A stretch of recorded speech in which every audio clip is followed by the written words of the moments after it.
the French Interior Minister, has called on police in this country to step up surveillance at sites linked to the Jewish community. According to Interior Minister Bruno Retailleau, security needs to be visible and dissuasive. Patrols are also expected around synagogues, schools, shops, and other cultural events.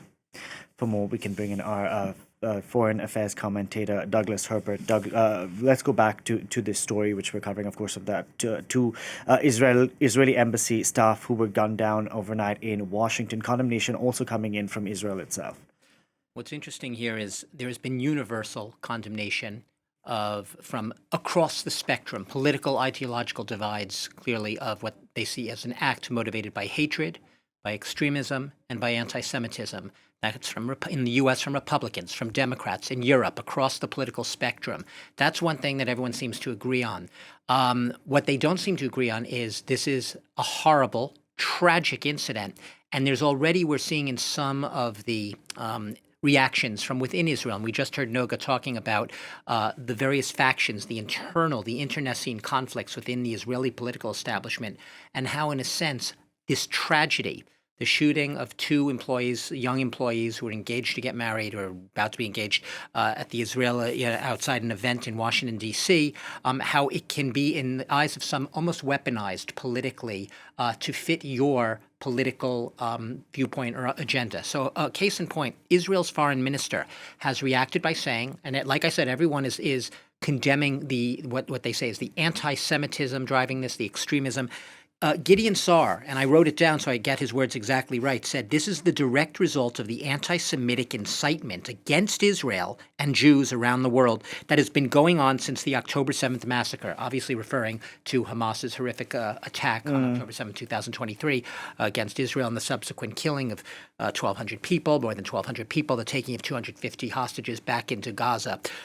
That said, in that reaction, what we see is more than just a hint of criticizing those or trying to put the onus of blame for what happened or insinuating that somehow those who have criticized Israel or criticized Israel's conduct of its military operation in Israel, including within Israel itself. Remember, there are left-wing members of the Israeli political establishment, opposition members, who have spoken out on numerous occasions about what they see as, yes, the Hamas attack for everyone was tragic, but have spoken out against what they see as an disproportionate, and as they see it, an improper response by Israel, going too far. And what this Gideon Sa'ar's, basically his reaction suggests that people like that who have been critical of Israel are whipping up the hatred. Now, the left of the Israeli political establishment will shoot back and say, absolutely, flip that on its head. One second, Delano, flip it on its head. It's actually people like Netanyahu, they would say, who are responsible for inciting this anger and against some fringe lunatics of the kind we saw in this attack, that type of hatred against Israel. It's their behavior. So you have both sides of the extremes of the political establishment here trying to flip this argument on the head, trying to put the blame on other people. I will note that since this attack, there have been, in the United States especially, a lot of protests outside embassies, and not just the U.S., at American colleges and universities. And most of them, the vast majority of those protests, pro-Palestinian protests, have been non-violent. These are horrific, rare incidents, this type of tragedy right now.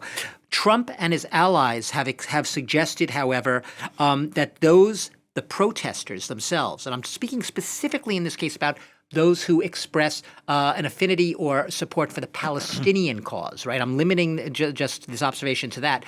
He suggests that those protesters are the ones who are inciting hatred and violence and anti-Semitism against Jews and against Israel. So you could see this tragedy begins to take on so many different tentacles and begins to be manipulated, if you will, exploited and appropriated, in a sense, depending on your own political or ideological agenda or just your take on what's going on right now. Doug, this horrific shooting in Washington comes on the very same week that the EU has been trying to ramp up pressure on Israel. Is Benjamin Netanyahu susceptible to that pressure at all? If he is, Delano, we have so far seen really no signs of it. The only little thing we've seen perhaps in the past, 3 to 5 days is in response to presumably to Donald Trump's remarks when he was leaving his Mideast visit last week, where he said that people are starving in Gaza, very bad things are going on there.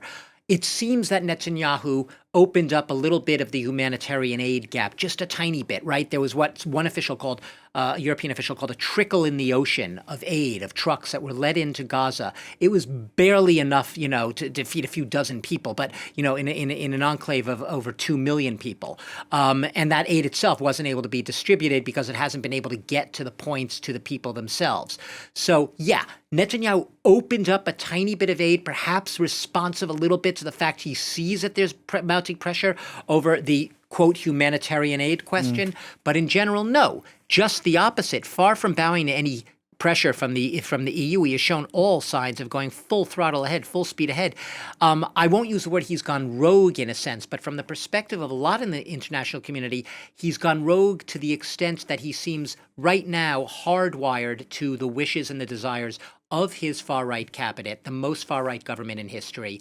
He has himself now said that his ultimate goal is for Israel to take absolute control of the entire enclave of Gaza, of all of its territory. And that leaves up in the air what happens to the over 2 million Palestinians who are there. He has raised the prospect that at least half of them could end up being somehow displaced and sent elsewhere. That is not remaining in the enclave itself, in Gaza. So to the contrary, he has done absolutely nothing to show any signs of relenting to the pressure. And if he feels invulnerable, if he feels like he has impunity, that's an easy way of reading it right now. Even though neighboring countries have made it abundantly clear that they will not take in Palestinian Ultimately, Trump's the only one. Ultimately, at the end of the day, Trump is perhaps the only person he will listen to. But even there, Trump is losing patience. There's signs of it with Netanyahu. He's not even going to perhaps listen to Trump.